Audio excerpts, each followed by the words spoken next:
live again. Sorry, folks, we had some technical difficulties, but we're back again with brother Ari Merretazon and super fan Chris Kamal. But brother Chris Ari, Love.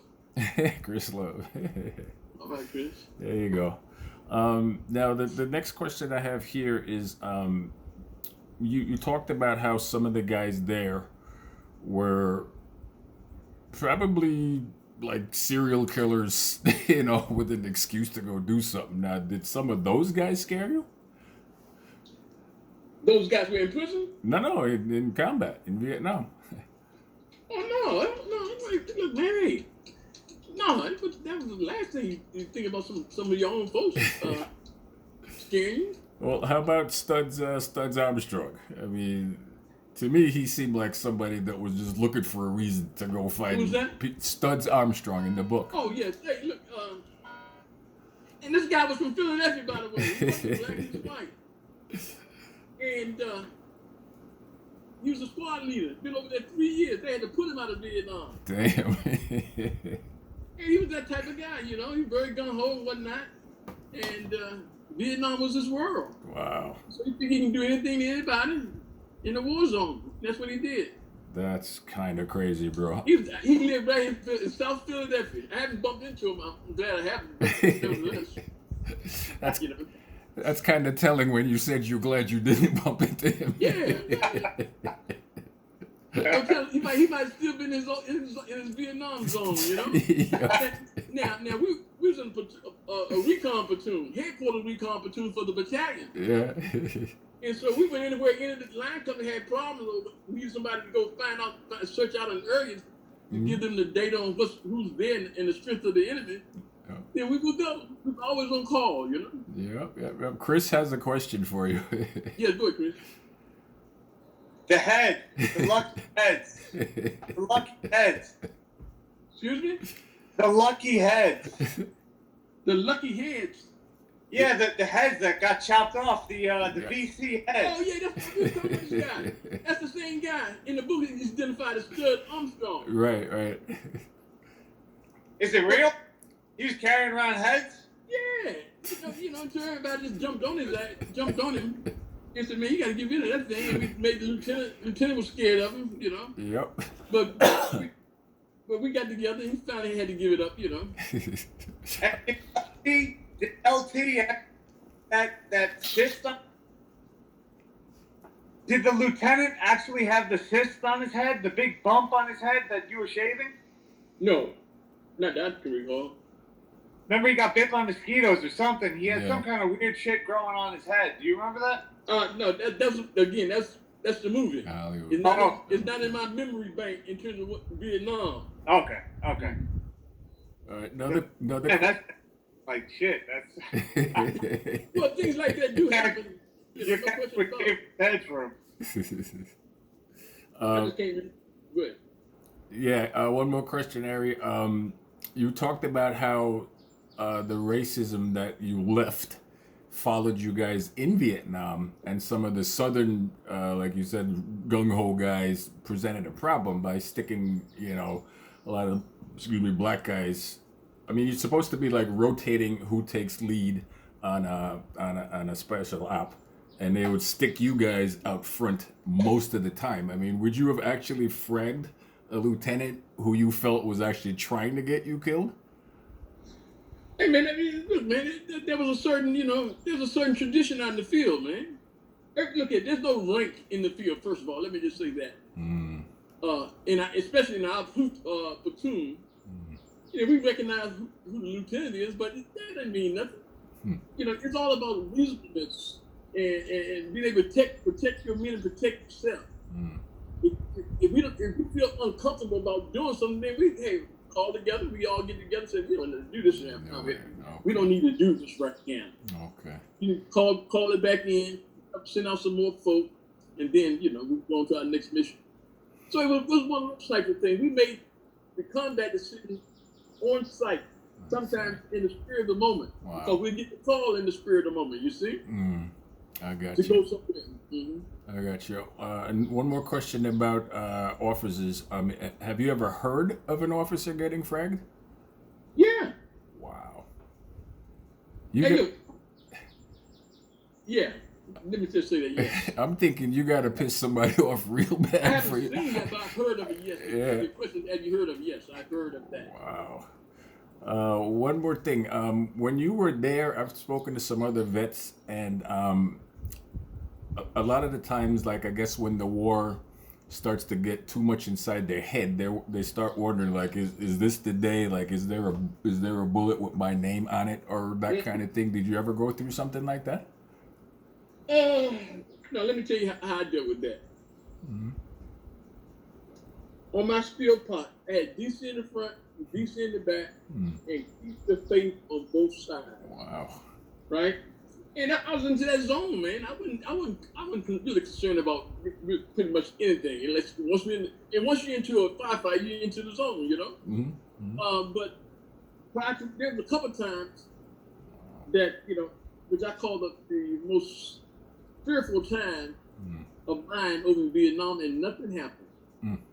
We had got choppered into this LZ, which is about no more than about 100 yards from North Vietnam regular army battalion. And we got chopped into that area at nighttime. Wow. And once we found out how close we were, we had dropped the load, 100% alert all night long. I've never been so fearful. Wow. So, you can smell, so there's a large number of people, right? 100 yards away, you can smell that, all that stuff, cooking and food, all that kind of stuff. And I was, fear, I had to manage that fear that night. Because it was something like, you never know what's going to happen, to what degree it's going to happen. All you know that you're 100% alert. Yep.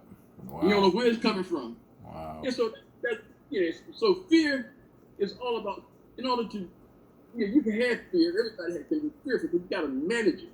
You got to manage it at the time that it comes upon you. And I was so grateful that I was able to have the faith to manage that. God bless the fact that you were able to not only make it through all of that, but come back and still be of service to people, because your whole life seems like it's like service, Well, the whole life is about service, man. In fact, my name means guardian servant. Ari Merretazon, guardian servant. And what was I going to say about that? Coming back home. I had 90 days left when I came back home, man.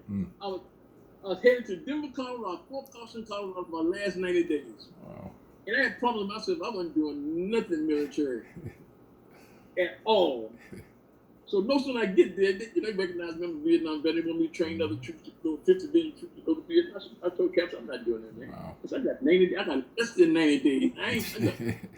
All I need is some rest and recuperation right here. R&R. I'm not training anybody to go to war. In fact, at the time they had the formation to call out to give folks their medals and stuff like that. I just used my medals in formation. They called me out. I had a commendation medal with Bronze Star. Wow. And they called me out. I said, no, I don't need that. Wow. I'm not going to come in and accept that here. You can give it to me another way, and then that's fine. But I'm not accepting this formation. Wow. So I was in that type of frame of mind. I challenged everything. I had 90 days left. I challenged it right up to the wire. And the wire was the 1968 Democratic Convention in Chicago. Yeah. And our company, the 50 billion company I was in, was going to Chicago to put riot control. And I told the Cap, I said, Cap, I ain't going. Them folks ain't did nothing. He said, you going, Kirk. If I just take you myself. After I carry you myself, I said, okay, we'll see how that goes. And so what I did that weekend, that Friday, we were leaving the next day, that Saturday. That Friday, we went to the hospital with a relapse of malaria. And they kept me there over the weekend. Wow. So I didn't get to go to Chicago. That was the plan. It's probably a good thing too, Yeah, so when the captain came back, they had heard all my music playing in the barracks and whatnot. All I did was salute him. He didn't like that, but hey, we couldn't do nothing about what the doctor said, Thank you for that, Brother Ari. Was your father ever in the military, like in the movie, or? No, not at all. Okay. So how did your parents think about you going there? Well, they gave me their blessings, man. I was 19 years old. They gave me their blessings. They said, son, look here. Go and protect yourself. Mm-hmm. We'll see you when you get back. There you go. Very comforting. One last. Now I'm the seventh son of 8 boys and 2 girls. Oh wow. There you go. So I received a lot of counseling and care, you know.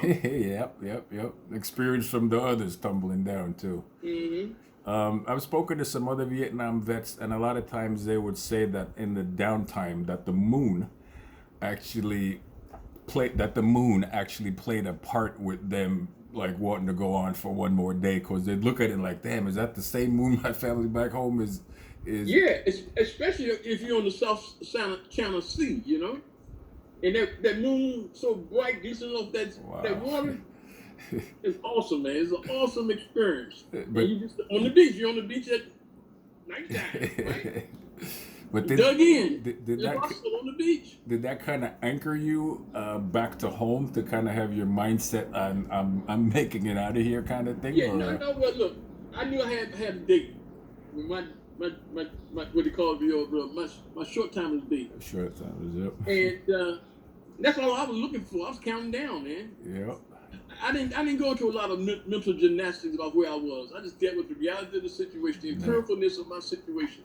I was in war, I had to fight when the occasion occurred, and my thing was to protect myself and others, you know? Yep, that's awesome. One last question, because I think the people watching this, they come from a movie background as opposed to a combat background. Other than Dead Presidents, which movie do you think kind of sums up the like a veteran like yourself would look at and say, okay, yeah, that captured it? Well, one of my favorite movies, the first movie I saw was Apocalypse Now. I must have saw that. Yeah, not too long after I got out of prison. Classic. I was working with Vietnam Veterans of America, and we all got together as a group and went to watch that movie. But that was the very first Marlon Brando. Marlon Brando, but my favorite movie was Platoon. Platoon. 25th Infantry Division. It's all that. It was a platoon. It was like my platoon, you know? That captured my experience over in Vietnam. Nice. All right? And so, yes, Platoon's my favorite. And Apocalypse Now was the very first one I saw. That's awesome. And I still hold that, you know, as a favorite. That's awesome. This thing is telling me, without paying, it's going to run out in a couple of minutes. But Chris, did you have any more questions for Brother Ari? Yeah. Whatchamacallit? Did that battle actually happen where the LT got killed and you guys got into the ship in that part? In the very beginning of the movie, there's a battle. Like you said in Vietnam? Yeah, when they told you to throw away the heads, they said throw away the heads, and you said no, these heads are lucky. And that's when the battle started.